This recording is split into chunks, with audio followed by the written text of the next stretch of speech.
विश्व समाधान मंच प्यारा उत्तराखंड में आप सबका स्वागत है।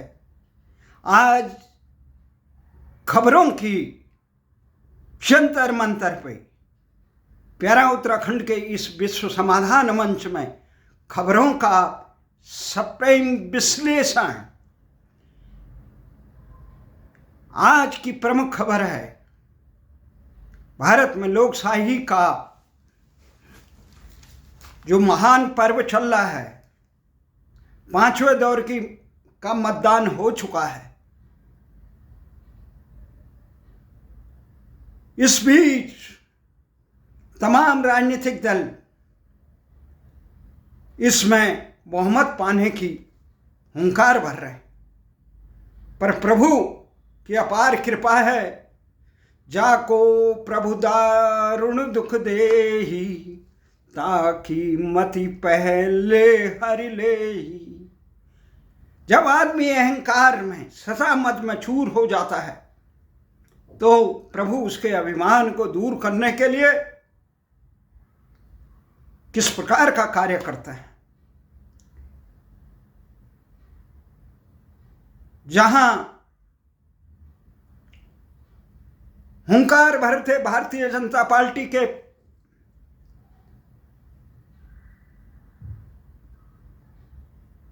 सर्वे सर्वा नरेंद्र मोदी, हम उड़ीसा में पताका फैलाएंगे, हम अब की बार 400 पार की बात हो रही थी।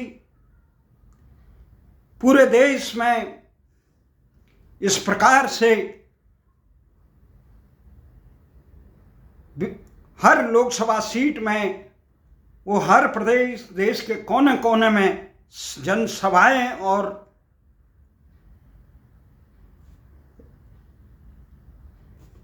जन मार्च निकाल रहे थे, रोड मार्च कर रहे थे। परंतु प्रभु के महिमा, वो ये कह रहे थे कि हम उड़ीसा में भी सत्तासीन होंगे। उड़ीसा में जनप्रिय मुख्यमंत्री नवीन पटनायक बहुत मजबूती से जनहितों की रक्षा करते हैं। विगत 25 सालों से वो सत्तासीन हैं। इस समय भारतीय जनता पार्टी के पूर्व राजग गठबंधन के सहयोगी रहे समय समय पर, परंतु भारतीय जनता पार्टी एक दिग्विजयी रथ पूरे देश में अपनी पताका फहराना चाहते हैं। इसी वजह से महाराष्ट्र में कि हमारा ही मुख्यमंत्री बनना चाहिए, उनके परम सहयोगी रहे शिवसेना उद्धव ठाकरे को, जब वो जम्मू कश्मीर में महबूबा मुफ्ती को मुख्यमंत्री सह सकते हैं, बना सकते हैं, तो उद्धव ठाकरे को 2.5 साल मुख्यमंत्री बनाने में कौन सा हर्जा हो रहा था।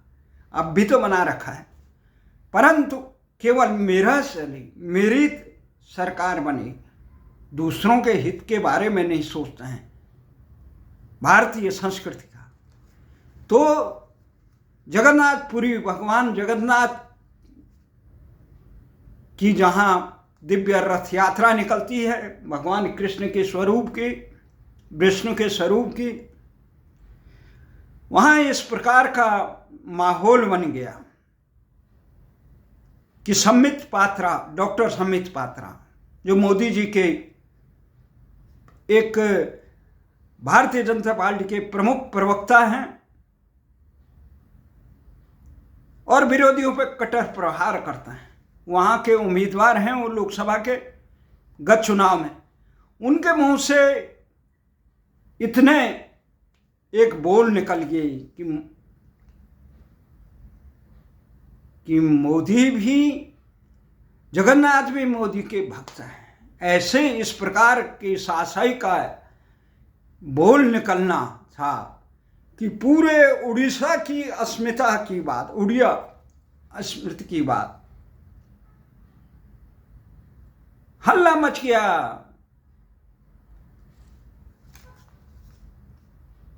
नवीन पटनायक ने जो कड़ा रुख किया, उन्होंने कहा कि महाप्रभु जगन्नाथ विश्व के सृष्टि के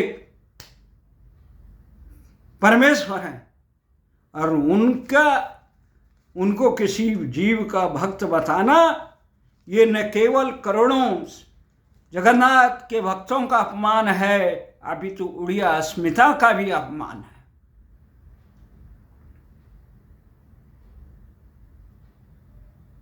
उड़िया अस्मिता का अपमान है। उन्होंने लिखा, कल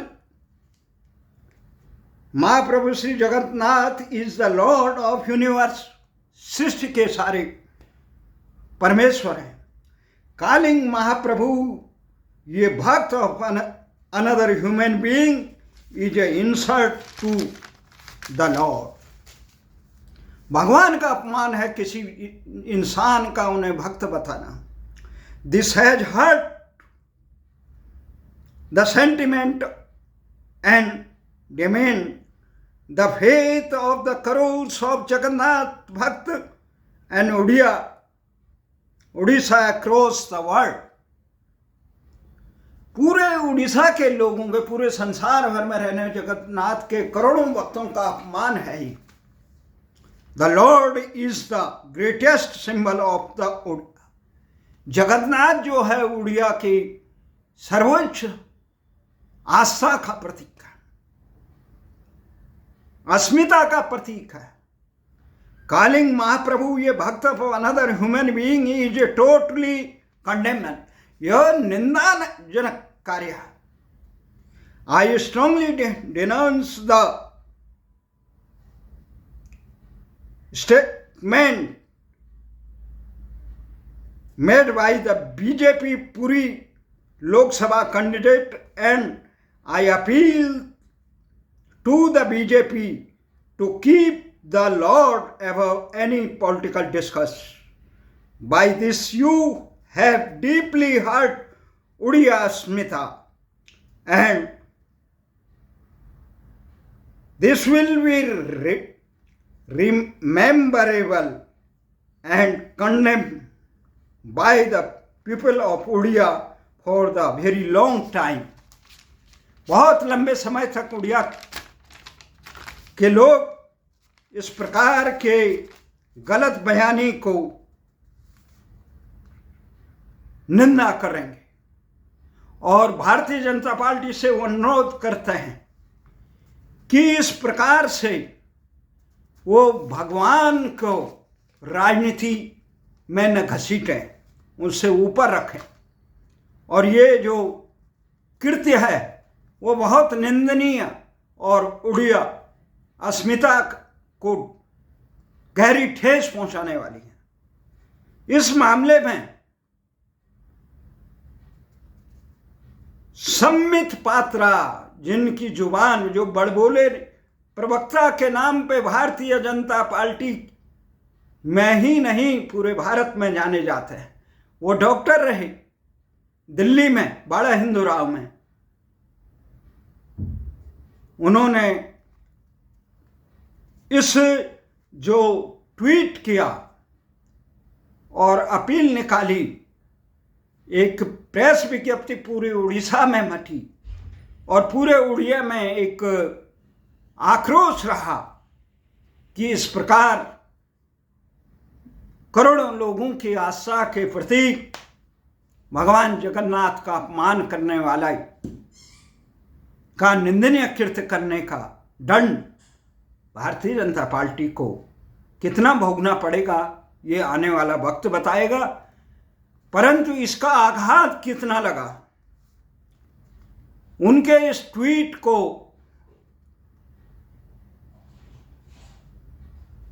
रिट्वीट करते हुए सम्मित पात्रा ने कहा ये स्लिप ऑफ टंग है और ये sometime not a make non existence. ये मामला अस्तित्व में नहीं है, इसे मैं इसके लिए माफ़ी मांगता हूँ। और कल जो 20 तारीख को इस प्रकार का अपील निंदाजनक अपील नवीन पटनायक ने की, उसके बाद माफीनामा समित पात्रा ने किया और उन्होंने ये लिखा, समित पात्रा ने, कि मैं आज महाप्रभु श्री जगन्नाथ जी को लेकर मुझसे जो भूल हुई उस विषय को लेकर मेरा अंतर्मन अत्यंत पीड़ित है। मैं महाप्रभु श्री जगन्नाथ जी के चरणों में शीश झुकाकर क्षमा याचना करता हूँ अपने इस भूल सुधार को और पश्चाताप के लिए। अगले 3 दिन मैं उपवास पर रहूँगा। जय जगन्नाथ, जय जगन्नाथ। ये जगन्नाथ प्रायश्चित, ये भले ही प्रायश्चित का है, ये आशंकित है, भले ही ये विपक्ष के ये कहें कि ये समित पात्रा का उड़ीसा में 6ठे और 7वें दौर की जो मतदान होगा उससे भारतीय जनता पार्टी को बचाने के लिए ये उन्होंने माफीनामा लिखा। परंतु एक गहरी प्रश्न है, ये केवल समित पात्रा का नहीं, तमाम राजनीतिक दलों में, कांग्रेस हो, भाजपा हो, सपा हो, आम आदमी पार्टी हो, अंधभक्त बने हुए हैं अपने पार्टियों के। अगर समित पात्रा की तरह ये लोग भी ढोंग करें, ये लोग भी इस प्रकार की अपील करेंगे, उनसे भूल हुई। जिस प्रकार से उत्तराखंड में भारतीय जनता पार्टी की डबल इंजन की सरकार है और वो जनहितों की निर्ममता से गैर सहन के लिए कह रहे हैं कि हमें वहां ठंड लग रही है।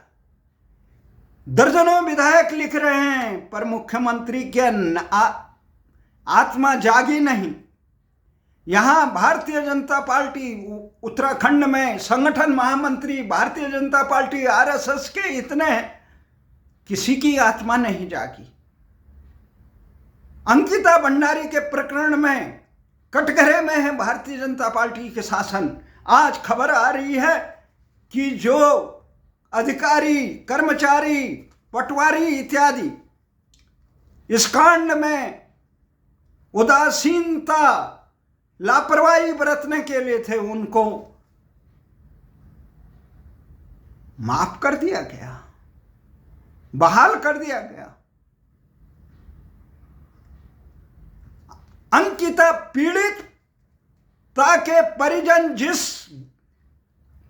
नेता का नाम ले रहे हैं, उस नेता को कटघरे में उसे लोक लाज के लिए उसे कार्य से हटाने का काम नहीं करे। ऐसी निर्लज्जता।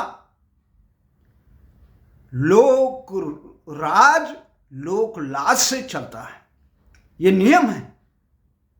परंतु यहां है चित भी मेरी, पट भी मेरी, कौड़ी मेरे बाप की। ये लोकतंत्र में नहीं चलता है। अपनी गलतियों को समझना चाहिए। लोग, जनता मांग रही है कि उत्तराखंड में घुसपैठिए से लेकर उत्तराखंड की जल जमीन हक हकूक और जन आकांक्षाएं जिसके लिए उत्तराखंड राज्य का गठन किया था, वो निर्ममता से 23-24 साल में यहाँ की सरकार ने रौंद दिया। उसके लिए आप गैरसैंण राजधानी बनाइए। मूल निवास 1950 जो पूरे देश में लागू है, वो उत्तराखंड में लागू करिए। हिमालयी राज्यों के लिए जो भू कानून है, ऐसा भू कानून उत्तराखंड में बनाइए। परंतु सरकार बनाने के लिए तैयार नहीं है, सुनने के लिए तैयार नहीं है। इसका मुख्य कारण ये है अनैतिकता, अलोकतांत्रिक, अमानवीय, अनैतिक आचरण। और जिस अनैतिकता के का समित पात्रा की तरह उत्तराखंड के नेताओं की भी आत्मा जागृत होती, समित पात्रा की तरह आम आदमी पार्टी जो पूरे भ्रष्टाचार के मामलों में घिरी हुई है, उनकी वे आत्मा जागृत होती, उनके पार्टी के तथा वो तमाम लोग जिन्होंने भ्रष्टाचार के खिलाफ संघर्ष में, अन्ना हजारे के संघर्ष में केजरीवाल के संघर्ष में अपने तमाम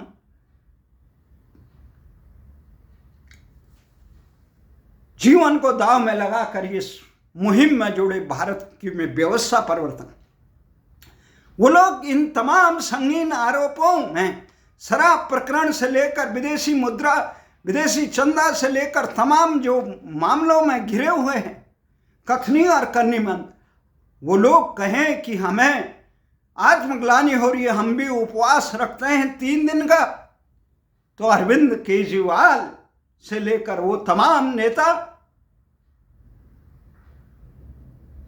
वह उनको अपनी भूल सुधारोगे। इस मामले में अन्ना हजारे को हम नमन करते हैं। उन्होंने कहा गलत है अरविंद केजरीवाल, जो ईडी जिनके पीछे लगी उनको वोट न दो,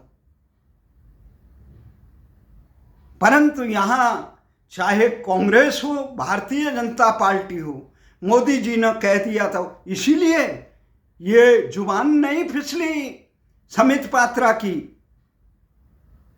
उसमें कहा तुम दिन को रात कहो तो हम रात कहेंगे। ये अपने स्वार्थों में ये लोग लोकतंत्र का अर्थ नहीं जानते हैं, वो केवल आका की जी हजूरी की, वही कांग्रेस का है। सत्य के लिए जब कांग्रेस ने कहा कि राम का अस्तित्व नहीं है तो उस समय मजबूती से खड़े होते। जब कांग्रेस अंध तुष्टिकरण के लिए चले, एंथनी कमेटी ने रिपोर्ट दी, उस समय उसको सुधार करने के लिए करते। आप जातिवाद का जहर पूरे देश समाज में विभिन्न करेंगे, ये नहीं कहेंगे जो वंचित हैं, शोषित हैं, उपेक्षित हैं, कमजोर लोग हैं, उनको संरक्षण मिलना चाहिए, ये होना चाहिए। जाति के आधार पे तुम जातिवाद का वो करो, जिसकी जितनी संख्या भारी देश का, फिर तुम देश में इस प्रकार का वर्ग संघर्ष, जाति संघर्ष, संप्रदाय संघर्ष के दवानल में देश को बर्बाद कर दो। अगर सब समाजवादी के चिंतक लोहिया, आचार्य नरेंद्र देव के चिंतक, जयप्रकाश नारायण के संपूर्ण क्रांति के ध्वजवाहक, अगर ये सोचते तो आज ये अंध परिवारवाद, भ्रष्टाचार के पक्ष में खड़े लोग निस्वार्थ के पक्ष में खड़े, अगर आत्माएं जागती समित पात्रा की तरह, चाहे दिखावे के लिए सही, तो देश की लोकशाही की दिशा और दशा बदल जाती। देश की आम जनमानस जो शिक्षा, रोजगार, न्याय, सम्मान, इसके लिए हुए देश की सरकार ने लाए एक फरमान अग्निवीर। देश के 543 में भारतीय जनता पार्टी के राजग गठबंधन के 350 के करीब सांसद भूल गए देश की सुरक्षा के बारे में। जो दिन को अगर रात कहो हम रात कहेंगे, ऐसी बात तो प्रभु, और चिल्ला रहे हैं लोकतंत्र में मोदी की गारंटी, केजरीवाल की गारंटी।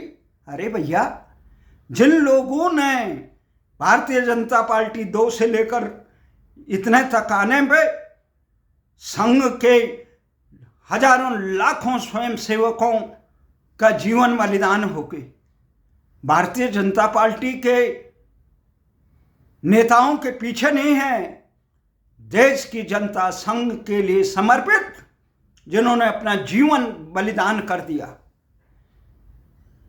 जो भारतीय संस्कृति के लिए जी रहे हैं, देश में विभाजनकारी ताकतों से लड़ने के लिए जी रहे हैं, देश को सुशासन और राम राज्य लाने के लिए, भारतीय संस्कृति सबके कल्याण के लिए समर्पित होने के लिए की सीख देने वाली भारतीय संस्कृति की रक्षा के लिए कर रहे, और कहें सत्ता मत में इतने चूर हो, कहलाएं या कहें कि नहीं संघ का कोई वो नहीं है। सारे संगठन मंत्री कहाँ से बने हुए? संघ से बने हुए।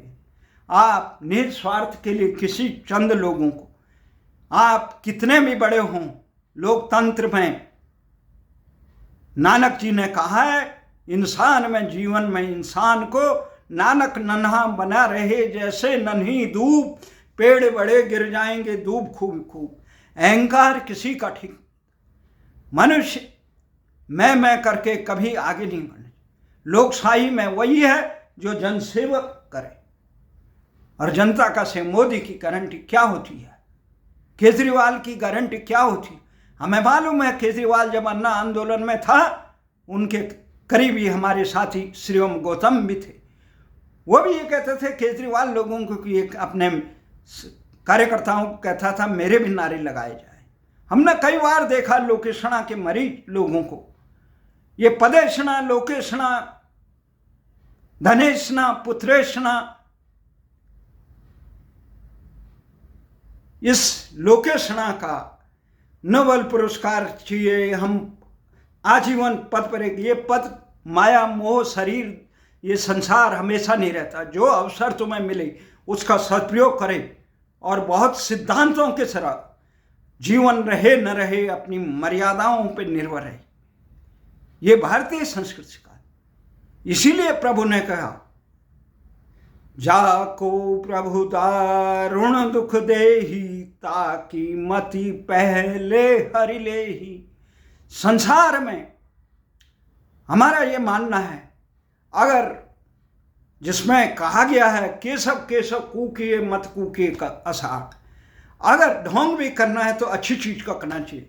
जैसे समित पात्रा ने चाहे दिल से किया, चाहे दिखावे का किया, या आने वाले चुनाव में भारतीय जनता पार्टी को और नुकसान न हो उसके लिए किया, पर सही चीज का प्रायश्चित करने का काम किया, अपनी भूल को मानने का काम किया। आज तो इतने निठल्ले हो गए राजनेता, कोई अपनी भूल मानने के लिए तैयार नहीं है। कितने भी गलती करो, सब अपने पद, अपने संगठन, अपने दल के, अपने नेता की जय हजूरी करने में लगे हैं। और नेता इसी अहंकार से, इसी जी हजूरी से उसका अहंकार सातवां आसमान चले जाता है। वो जनसेवक से अपने आप को यदि होता मैं किन्नर नरेश समझ जाता है, राजशाही का प्रतीक समझ जाता है। वो जनसेवक नहीं समझता अपने आप को। अगर जनसेवक समझता, देश को की प्राथमिकता समझता, तो कम से कम अपने वचनों को, जो वचन उन्होंने जनादेश अर्जित करने से पहले दी, उन वचनों की रक्षा करता। परंतु यहां स्थिति है, काला बाबा कहते थे किसको सुनाऊं दर्द दिल, किसको मेरा दर्द है, बेदर्दी से कहना नहीं, अपनी लाज खोना नहीं। यही दुनिया बहुत बेढंगी है, परंतु कहा गया है कि आचरण करने महाजन एनकत्ता 100 पंथा। नेताओं को अग्रज, जैसे ही महापुरुष लोग, समाज के आदरणीय पथ प्रदर्शक, मठाधीश जो जिस प्रकार के कृत्य करते हैं, आने वाले लोग उसी पे चलते हैं, उसका अनुसरण करते हैं। इसलिए कहा है केशव केशव कूकिए मत कूकिए आसार। अगर ढोंग भी करना है, दिखावा भी करना है, तो अच्छी चीज का करना चाहिए। उससे जनता में एक संदेश मिलता है कि सही काम करिए। तो हमें ये आज है, ये कहते हैं सुनो हे दीवानो ऐसा काम न करो, स्वार्थ में डूबकर जनसेवकों को भगवान न बनाओ। स्वार्थ में डूबकर जनसेवकों को, इन नेताओं को भगवान न बनाओ। लोकतंत्र का मजाक न उड़ाओ, लोकतंत्र का गला न घोंटो। सुनो ए दीवानो ऐसा काम न करो। स्वार्थ में अंधे होकर इन जनसेवकों को भगवान न बनाओ, भगवान न बनाओ। जय हिंद, जय भारत।